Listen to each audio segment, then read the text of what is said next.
Good morning, students. I am Niti Chauhan from Eklavya Academy. Today I am taking subject of EVS class 4. मैं आपका जो chapter 7 है animals and there habitats वो मैं पढ़ रही हूँ। उसके अंदर हम चैप्टर के अंदर ये बता रहे हैं कि जानवर जो होते हैं उसकी हैबिट क्या होती है, कैसे उनकी हैबिट होती है। क्योंकि आप लोगों ने देखा होगा कई लोग जल पे रहते हैं, तो कई लोग थल पे रहते हैं, तो कई लोग बर्फीली एरिया में रहते हैं, तो कई लोग मतलब हवा के अंदर रहते हैं। तो ये सभी की अलग अलग आदत के अंदर आता है। अब जैसा जिनको माहौल मिलता है वो वैसे ढल जाते हैं। इस लेसन के अंदर हम अलग अलग प्रकार के जानवरों के बारे में पढ़ेंगे, उनका रहने का तरीका क्या होता है वो हम लोग पढ़ेंगे। यस, मैं स्टार्ट कर रही हूँ लेसन। क्लास 4 का जो 7th लेसन है वो ये आपका एनिमल्स आर फाउंड एवरीवेयर। आपको पता है जानवर हमें हर जगह मिल जाते हैं, कहीं भी जाएंगे उस जगह के हिसाब से वो जानवर होगा, लेकिन जानवर हमें हर जगह मिलते हैं। They can be seen in deep oceans, very cold places, thick jungles, high mountains and hot deserts. अब हमें कहाँ कहाँ देखने को मिलता है? डीप ओशियंस, यानी ओशन का मतलब होता है महासागर। महासागरों के अंदर मिल जाते हैं। वेरी कोल्ड प्लेसेस, बहुत ठंडे जो जगह होती है जैसे पेंगुइन है वो हमें वहाँ मिल जाती है। और थिक जंगल, बड़े बड़े मोटे मोटे जंगलों के अंदर शेर, भालू ये मिल जाते हैं। हाई माउंटेन, बड़े बड़े पहाड़ियों के ऊपर भी वहाँ के हिसाब से ये भालू वगैरह वो हमें मिल जाते हैं। और हॉट डेजर्ट यानी ऊँट वगैरह जो होते हैं वो गर्म रेगिस्तान के अंदर हमें मिलते हैं। यानी हमने सब जगह के बारे में पढ़ा है। ओशियन, महासागर यानी बड़े बड़े पानी के, गहरे पानी के अंदर, जिसके अंदर ब्लू व्हेल वगैरह ये होते थे, और बड़ी बड़ी शार्क वगैरह ये फिश वगैरह मिल जाती है हमें। और अब the surrounding area, the environment in which animals live is known as an the habitat.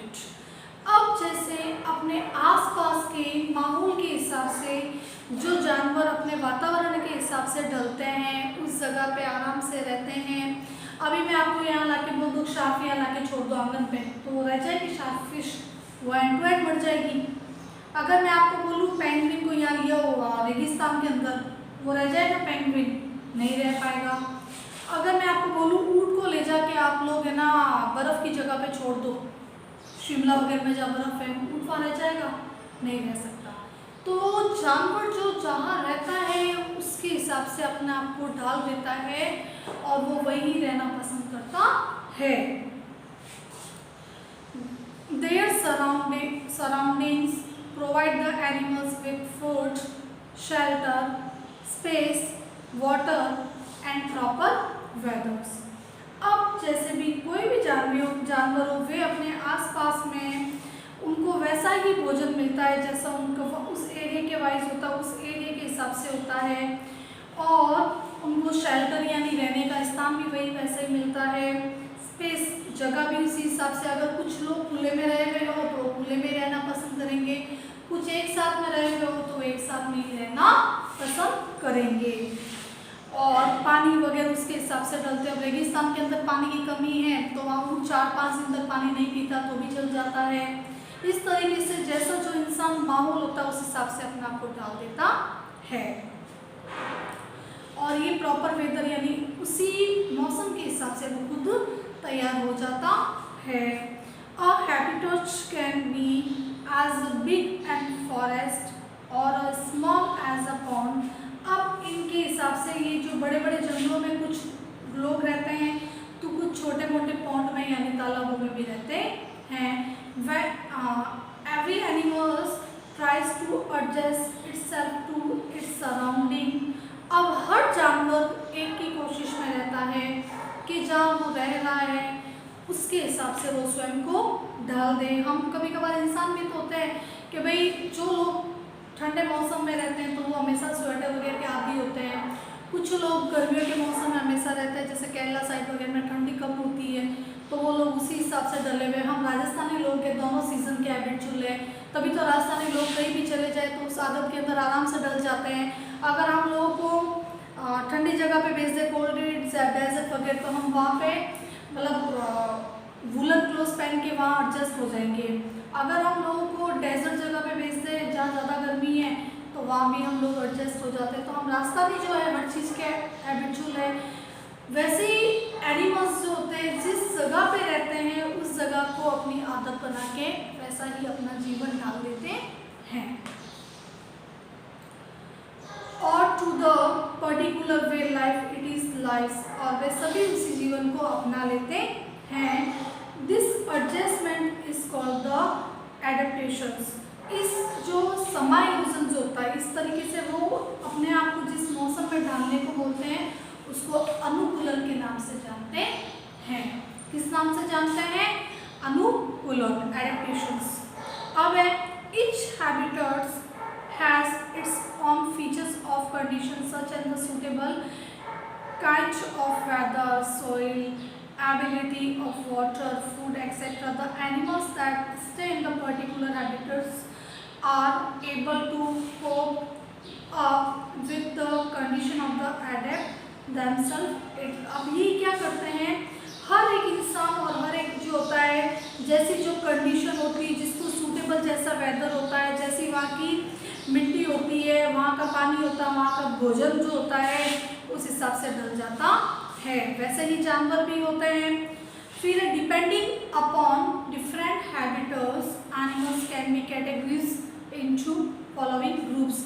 अब जानवरों को इन्होंने क्या किया, अलग अलग भागों के अंदर बांट दिया, 4 कैटेगरीज के अंदर इन्होंने बांट दिया। पहला है लैंड और टेरेस्ट्रियल एनिमल्स, पहला है भूमि या स्थलीय जानवर। सेकंड है वाटर एंड एक्वाटिक एनिमल्स, पानी या जलीय जानवर। तीसरा है एम्बिशियंस, उभयचर। चौथा है एरियल एनिमल्स, यानी हवा के अंदर जो उड़ने वाले जानवर होते हैं, जिसको हम बर्ड्स कहते हैं, बट इधर जानवर ही दे रखा है। अब हम लोग पढ़ते हैं जो लैंड एनिमल्स है, जो कि स्थलीय जानवर है, उनके बारे में पढ़ते हैं। Animals that live on the land are called the terrestrial animals. वे जानवर जो जमीन के ऊपर रहते हैं उन्हें हम स्थलीय जानवर के नाम से जानते हैं। Wild animal that live in jungles, mountains and adverse environment find there natural shelters. अब जैसे कि हम लोग उदाहरण के तौर पे लेते हैं, जो ज़मीन के ऊपर जानवर है वो है जंगल के अंदर रहते हैं, माउंटेन के अंदर रहते हैं। वे अपना जो नेचुरली यानी सेल्फ प्राकृतिक तौर पे वो अपना शेल्टर यानी रहने की व्यवस्था खुद कर लेते हैं। अब शेर को हम लोग घर बना के थोड़ी देते हैं, शेर जंगलों में अपने हिसाब से गुफा में रहता है। वैसे हर जानवर अपने अपने हिसाब से अपना शेल्टर खोज लेता है। लाइक अस, जैसे हमारी तरह हम इंसान है तो हम अपने हमारा शेल्टर हम खुद खोजते हैं, हमारा शेल्टर हम खुद बनाते हैं। वैसे ही animals can feel cold and heat and they respond to what they feel the habitat they choose and themself depend on this. इस तरीके से जानवर जो होते हैं वो ठंड को भी महसूस करते हैं तो गर्मी को भी महसूस करते हैं। इस तरीके से वो अपने आप को उस हिसाब से डाल लेते हैं। आज हम लोग चैप्टर इतना ही पढ़ेंगे, आगे वाली क्लास के अंदर इससे हम लोग आगे वाला पढ़ेंगे।